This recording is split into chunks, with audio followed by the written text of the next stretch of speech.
draw? Do you make stuff? Yeah. I always make it. Sometimes, if I'm not napping or going to sleep or something, or eating, all I do is make stuff.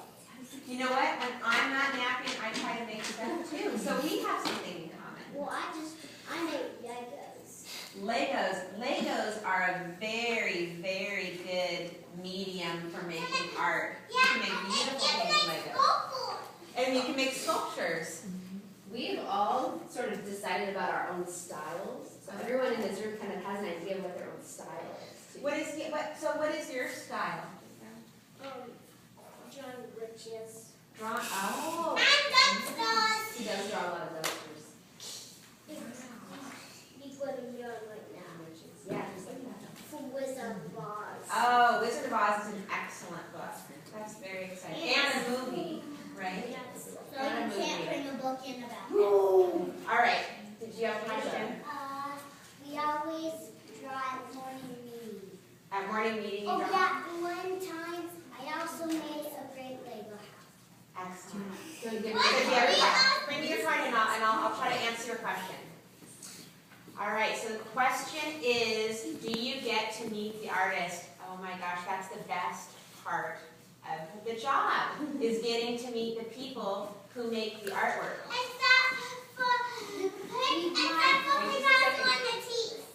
Oh, can you wait till Mr. You can raise your hand.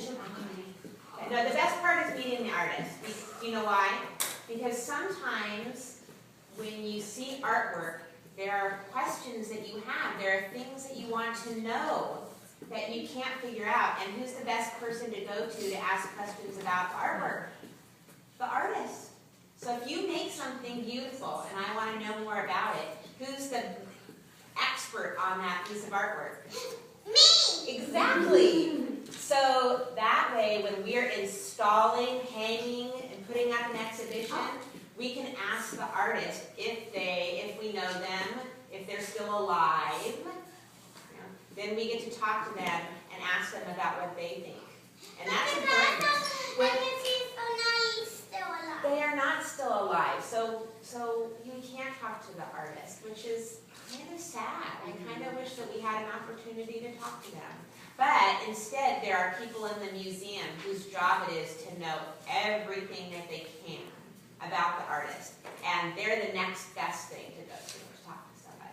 And when we were curating our art exhibit at APP, did you guys, I saw some of you asking questions of the artists in the classroom. I saw Natalie asking a lot of questions about the art. Did you find out some interesting special stuff from the artist? Natalie, I think it's Julie's. Yeah, did you learn anything from the artist that you hadn't known before? Yes. You did? That they used makeup powder. To do their art. Oh, They used yeah. makeup powder to do their art? So, And you wouldn't have known that if you hadn't been able to ask them that question. Wow. I am impressed. Okay, so yes. one time I saw art slates in the High Museum that we used. And I don't know what the other stuff was about.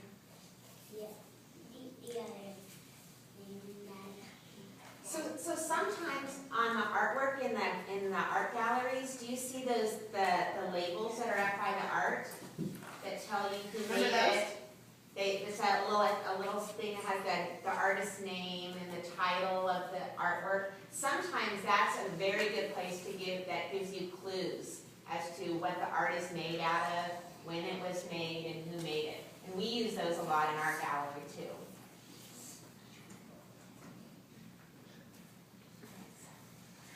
All right. How do you decide which art looks good by the classroom? That is an excellent question. So for me, in my job,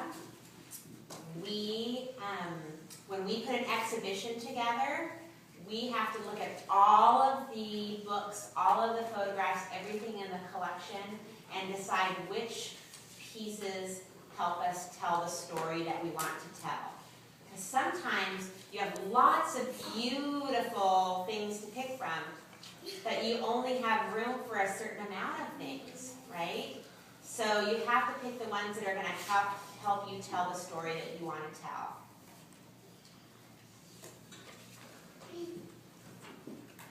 All right. How do you put the art on the walls? That's a tough one, right?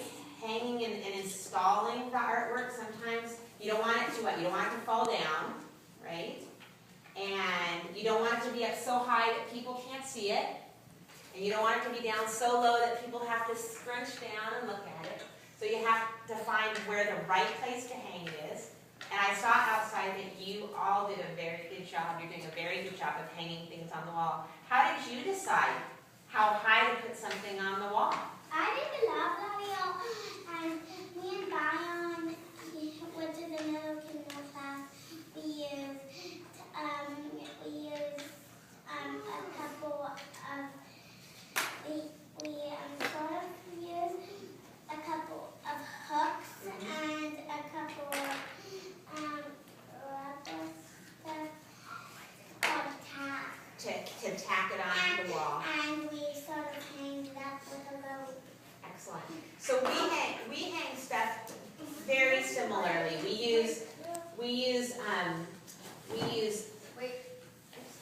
use some sticky stuff to hang things on the wall. We use hooks. Sometimes we use nails. Sometimes we use wire.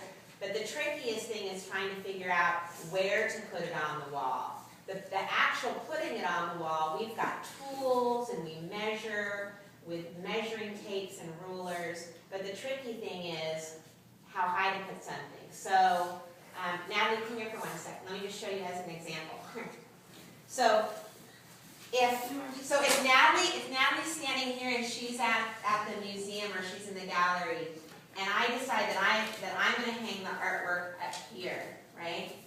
How is that for Natalie? Too high. It's too high.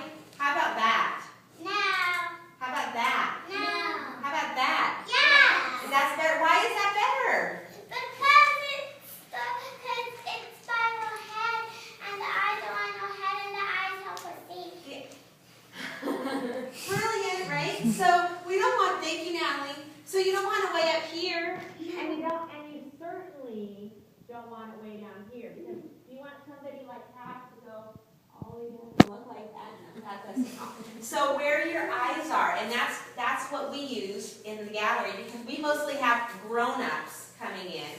So grown-ups are about this tall, right? And our eyes are about right here. So we try to hang our artwork so that when a grown-up, an adult, is looking at it, that they're looking right at the center of the artwork. Sometimes it doesn't work that way, but we try. And then the kids can't see it. I know, and then the kids have a hard time seeing it. But then the kids and the grown-ups can see it, because the paintings are usually bigger than that. They are, you are so right? The paintings usually are bigger than that. But the other thing that we have to think about too, we have to think about kids, we have to think about grown-ups, we have to think about folks who are in wheelchairs and who can't see up really high. So we have to think about a lot of things when we're hanging the artwork on the wall, because we want everybody to be able to look at it and enjoy it. Like you can only do it on the wall for everybody to see. For everybody to see, yeah. Okay, who has, oh, I got one more. Okay, so who handed these? Will did. Okay, so next question was, how do you know who made the art? Well, in our library, we usually, since we're working with a lot of books and photographs and things that people have donated to us or given to us, we usually know who made it, because the person who's giving it to us let us know. But sometimes things can be a mystery, and you have to do some research. And police. We might use the police, but we don't usually use the police. But sometimes it is a mystery, but most times we know who makes the artwork, because there's information that comes with it. But that's a very good question. You can't put the art on the ground, because people will walk on it when they go through. Unless, and that's a very good observation, unless the artist wants you to walk on the artwork. So, has anybody ever walked on artwork? But if it's displayed under the floor and is covered in glass. That would be a very Okay, who has the next question? Who's got another question?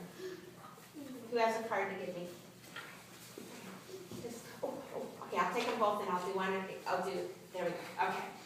All right. So, so this was a good question. So this is Nora's. Is what do you hang the art with? And we talked a little bit about that: hooks and nails and screws and sometimes sticky things and sometimes wire. It depends. It depends on what it's made out of. If it's really heavy, we have to have really heavy hooks to put on the wall. If it's really light, or we can sometimes just use little sticky tacky things to put it on the wall.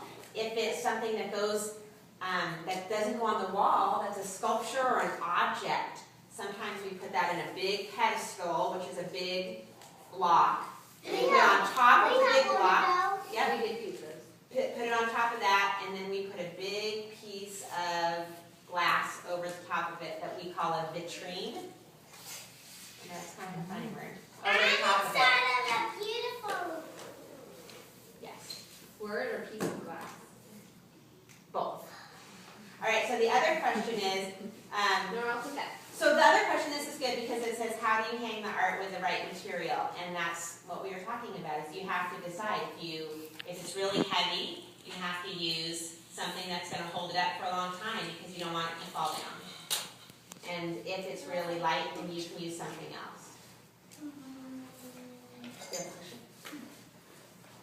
Your questions are hard questions. What are we going to do my question? We spent a lot of time thinking on these questions, didn't we? I know. What are we going to do my question? Well, your question was how do you hang the art with the right material, right? And so I think that we spend a lot of time thinking about how to make it so that it doesn't get, because you don't want the art to break. Or you don't want it to fall down and break all the art. I know, that would be unfortunate, right? And then it would make the artist sad. I would make the artist very sad if his artwork fell off, his or her artwork fell off the wall, right?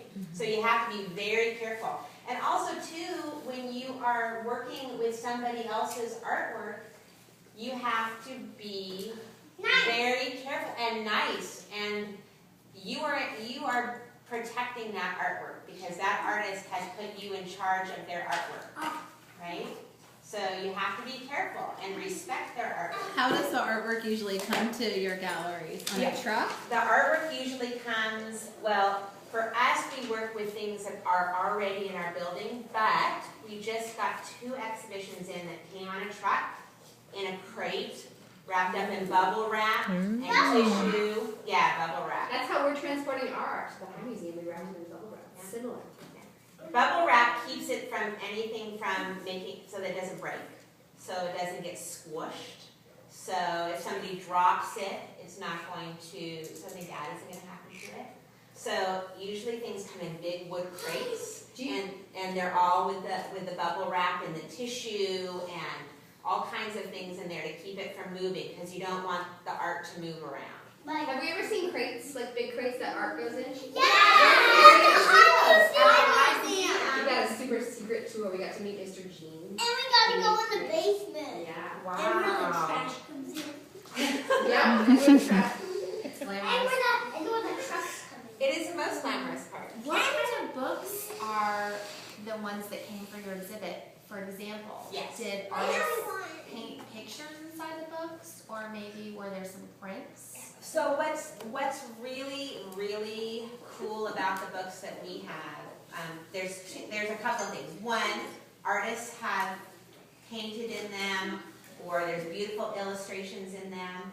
But the most interesting thing about our books is that they belong to people who are important, and they write in the books. So I know, does anybody here, well, gosh, this is a hard Martin thing. Luther King has just been a Right. very We- important Okay.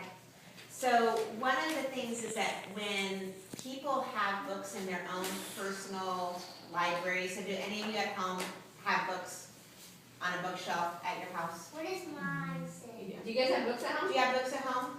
Yeah. Yeah. So sometimes when people own a book, it's their own book, and they love the book, and they read it a lot, sometimes they will write in the book,